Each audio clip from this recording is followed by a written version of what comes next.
Olá, tudo bem? Eu sou a jornalista Cileide Alves e estou aqui para o episódio 57 do Chega Pra Cá, programa de entrevistas do Jornal Popular. Na semana passada, a CBN Goiânia revelou que apenas uma ONG, a Sociedade Assistencial Goiana, SAG, recebeu 16 repasses em apenas um mês, no valor de R$ 1.780.000 de emendas impositivas de vereadores. Elas foram remanejadas de outras emendas que haviam sido rejeitadas por alguma inconsistência técnica por orientação da Secretaria de Articulação Institucional da Prefeitura de Goiânia. Ainda há novos repasses empenhados que devem elevar para R$ 2.400.000 os recursos só para esta ONG em 2022. Posteriormente, o Popular revelou que os vereadores reservaram R$ 37.500.000 de suas emendas, mais da metade dos 69 milhões a que os vereadores têm direito para doar a entidades do terceiro setor. O difícil é saber para onde e como foi gasto esse dinheiro e quais os vereadores fizeram as indicações. É que esses dados não aparecem de forma acessível nos portais de transparência nem da Prefeitura nem da Câmara. Tampouco o Tribunal de Contas dos Municípios recebe essas informações discriminadas. Como então fiscalizar esses recursos? Para conversar sobre esse assunto, convidei a jornalista Marina Toge, que é diretora de programas da Transparência Brasil. Formada em comunicação social pela USP, Marina é especialista na Lei de Acesso à Informação. Já foi gerente executiva da Associação Brasileira de Jornalismo Investigativo, a ABRAGE, e secretária executiva do Fórum de Direito de Acesso a Informações.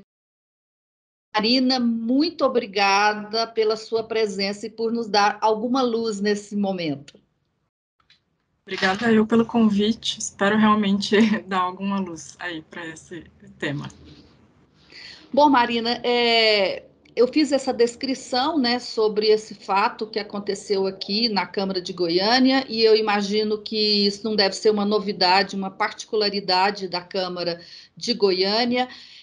Com a sua experiência de acompanhar tanto a Lei de Acesso à Informação, como também estar sempre acompanhando os portais de transparência, quer dizer, como é que a gente pode, primeiro, entender isso, né? Como o contribuinte, seja daqui de Goiânia ou de outro município, pode ter uma informação básica sobre esse assunto?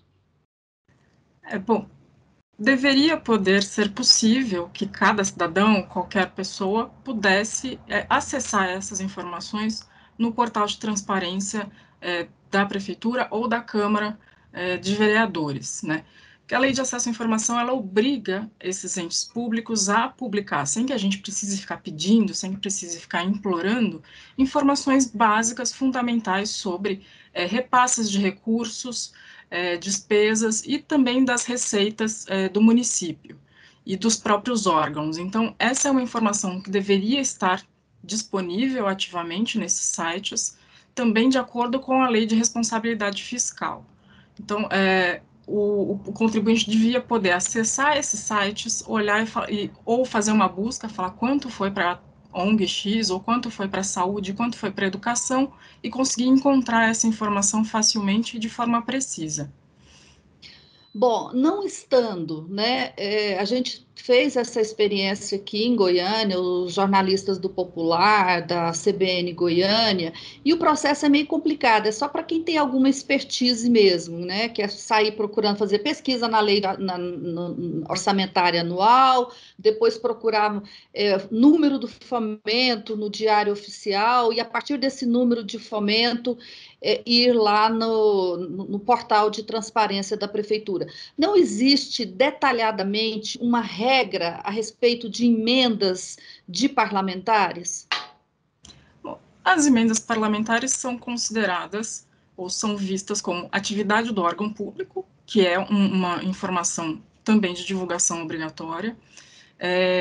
Os repasses de recursos públicos, seja para Estado, do Estado para o município, seja do município para outras empresas ou organizações sem fins lucrativos, é uma coisa que está entre os itens de divulgação obrigatória da Lei de Acesso à Informação. A Lei de Responsabilidade Fiscal, por meio da emenda da Lei de Transparência, faz essa detalhamento do quanto foi, para quem que foi, que isso tem que ser divulgado em tempo real, que eles dizem, ou seja, diariamente, e também qual a origem do recurso. Então, a legislação, ela diz que essas informações têm que estar disponíveis de forma detalhada, de forma que permita ao cidadão fazer o acompanhamento do gasto público de forma completa.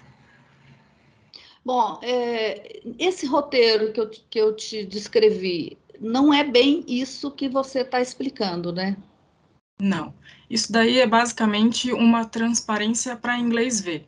É aquela transparência que, não, está publicado no Diário Oficial, está publicado não sei aonde, mas você precisa fazer todo um exercício, todo um trabalho que leva horas ou mesmo dias para conseguir juntar e fazer aquela informação fazer sentido.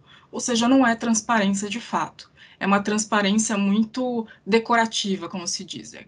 Mas está no Diário Oficial. Tá, estar no Diário Oficial ou na Lei Orçamentária Anual, que são documentos difíceis e complexos de interpretar, não é só para qualquer pessoa, isso não é uma transparência, isso não facilita e não permite o acompanhamento, o controle social que a gente fala, que a gente saiba exatamente no que está indo o recurso público, para até questionar e poder ver se de fato o nosso dinheiro está sendo usado como deveria.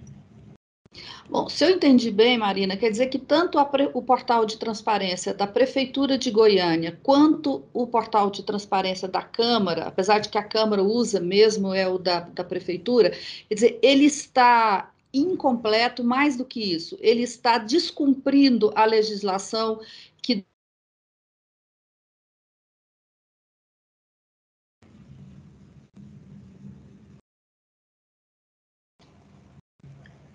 Sim, os dois portais, tanto a Prefeitura quanto a Câmara de Vereadores, estão descumprindo rigorosamente a Lei de Acesso à Informação e também violando o direito de acesso à informação que está garantido na Constituição Federal. E quem que pode questionar e até judicialmente mesmo, né? Eu imagino que vocês estão violando, cabe alguma ação judicial. Quem pode tomar essa iniciativa? O Ministério Público é um órgão que deve ser acionado por qualquer cidadão ou ele próprio, por iniciativa, tomar essa iniciativa de apresentar uma ação civil contra a Prefeitura e contra a Câmara de Vereadores. Uma pessoa, ou associações ou pessoas também podem propor o que a gente chama de ação popular no judiciário para pedir que isso seja ou uma punição ou para que sejam cumpridas as normas de transparência devidamente.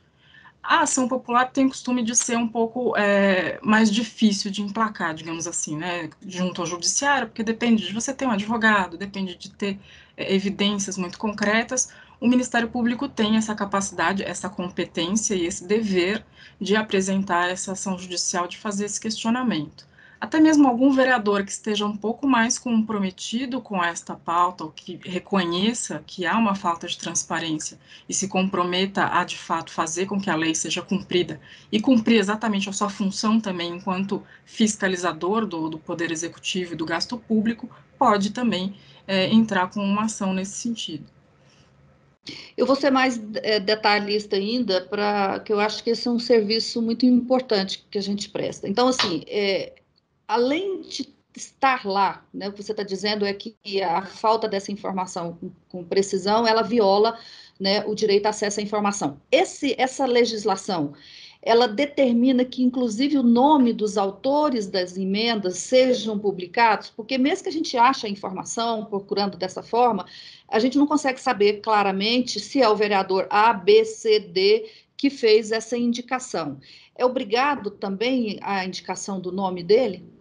Sim, A Lei de Acesso à Informação e a Lei de Responsabilidade Fiscal determina que a divulgação desses dados tem que ser bastante detalhada, tem que incluir todas as informações para que o cidadão possa fazer o acompanhamento, para que o acompanhamento do gasto público seja permitido. E aí, se a gente for fazer um paralelo, na verdade, isso daí é uma versão municipal do orçamento secreto, que a gente acabou de ver que o Supremo Tribunal Federal julgou inconstitucional ou ilegal. Porque, assim, o mesmo modus operandi, digamos assim. A gente não sabe quem foi o parlamentar que fez a proposta da emenda, o dinheiro vai para algum lugar que a gente não consegue detectar, assim, de imediato ou facilmente aonde que vai, para onde que vai, nem as motivações, nem o motivo para o que a gente vai para não sei quantos milhões para uma ONG e menos para outra, ou que faz o mesmo serviço, ou que tem o mesmo papel. Então, basicamente uma versão municipal do orçamento secreto, o que já diz bastante sobre a ilegalidade desse procedimento. E o pior ainda é que são emendas impositivas.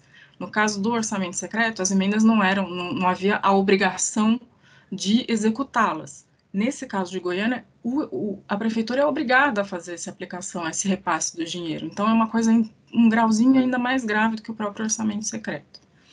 E a liberação, assim, às pressas, como a gente detectou, essa ONG, 1.780.000, boa parte foi liberada a partir do dia 10, me parece, de dezembro.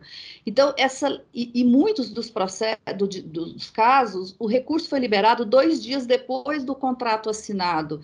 Não há regras também para liberar assim, a qualquer tempo e a qualquer hora o contrato e o recurso?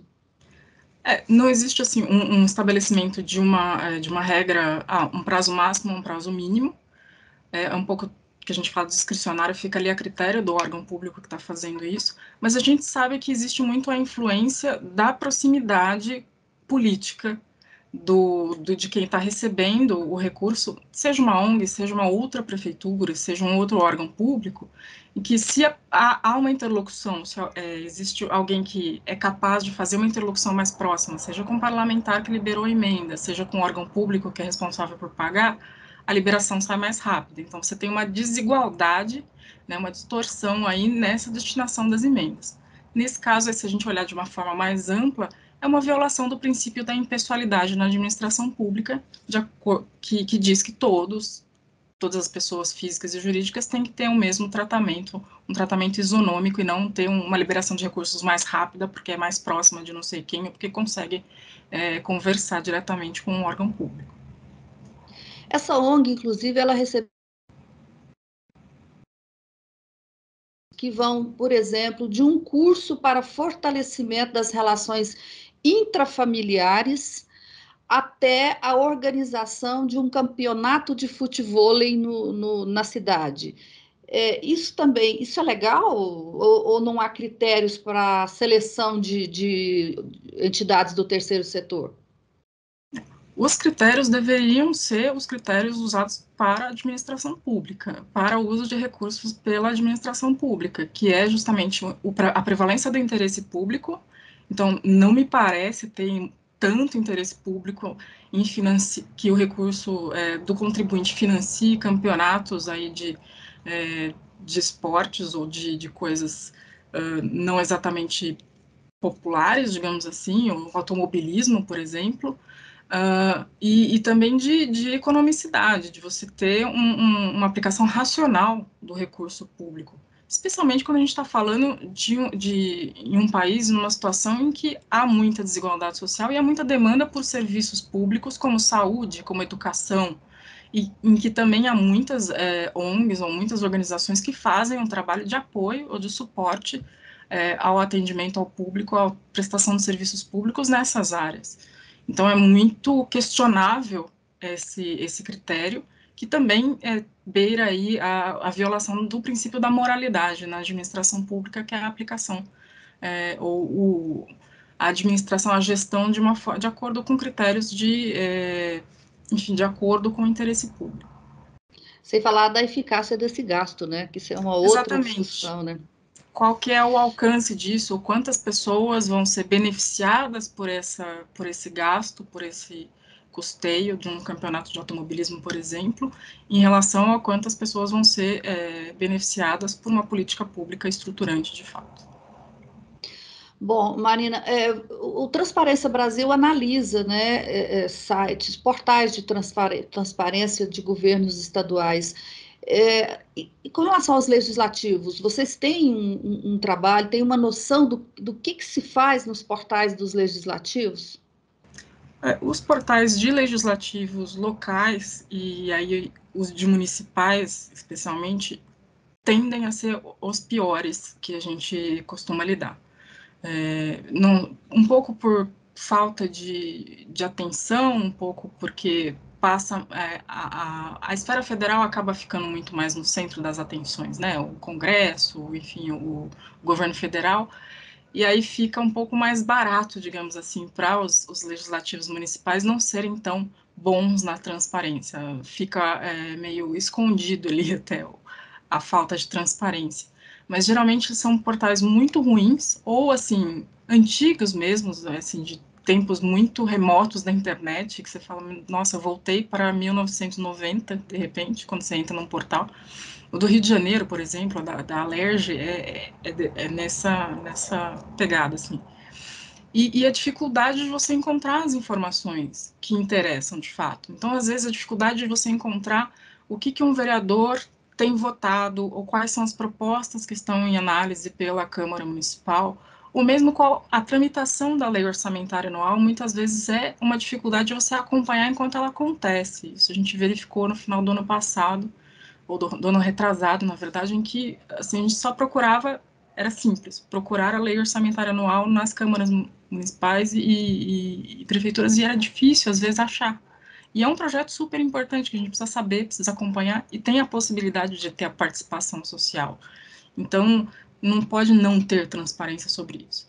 Quando a gente vai para a transparência sobre os gastos das câmaras municipais, gastos dos vereadores com seus benefícios e verbas indenizatórias, aí realmente a gente só tem uma tragédia, no modo geral, com uma ou outra exceção.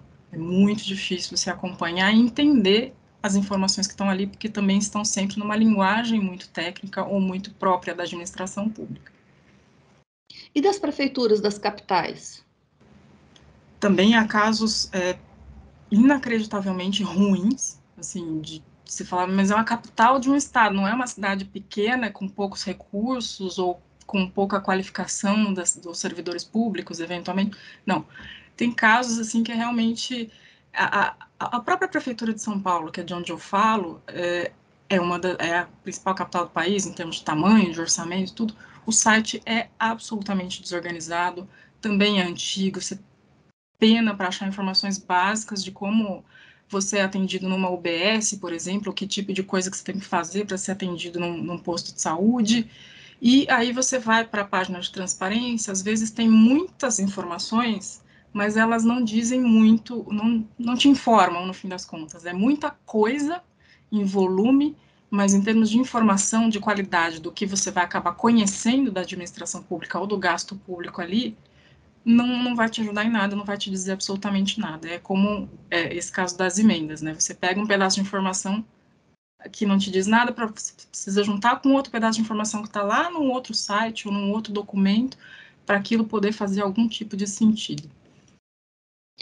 Esse acordo que foi feito em Brasília para aprovação da LOA de 2023, né, pelo atual governo do presidente Lula, ele mudou o mecanismo do orçamento secreto, mas ele acabou mantendo na prática o orçamento secreto, só que com menos recursos. Como é que você analisa esse arranjo político e a consequência dele para a lei, para a transparência das informações do dinheiro público? É aquilo, aquele caso de é decepcionante, mas não surpreende, né? Que é uma coisa que de fato viria a acontecer e não seria um recurso do qual os parlamentares abririam mão assim muito facilmente. O problema é que a gente mantém alguns dos vícios que são graves do orçamento secreto, que é justamente essa distorção na distribuição do recurso público. né? Então, você continua tendo uma brecha muito grande para que alguns entes municipais ou entes estaduais ou outras entidades do terceiro setor recebam mais recursos do que outras, simplesmente porque tem mais trâmite ou mais contato com um parlamentar ou com um órgão público. E você continua tendo um pouco assim a negociação de recursos de uma forma muito além do que é normal, né? Óbvio que a política envolve negociação, envolve um pouco de concessões, mas a gente continua mantendo um nível que prejudica a própria estruturação de políticas públicas, prejudica a execução dessas políticas públicas essenciais para a gente. Bom, sendo totalmente transparente, eu e Marina estamos conversando aqui no final da tarde desta segunda-feira. A energia acabou em Goiânia e a minha iluminação aqui está terminando, porque estou sem energia, né? Então, Marina, olha, muito obrigada. Desculpa pelas condições que acabou levando a nossa conversa, mas agradeço muito pelas suas informações. Imagina, eu que agradeço o convite, espero que tenha contribuído com a conversa aí. Contribuiu. Bom, e a gente fica por aqui. Não se esqueça, o Chega Pra Cá também é podcast. Toda terça-feira à tarde tem um programa novo no seu tocador preferido. Obrigada, tchau.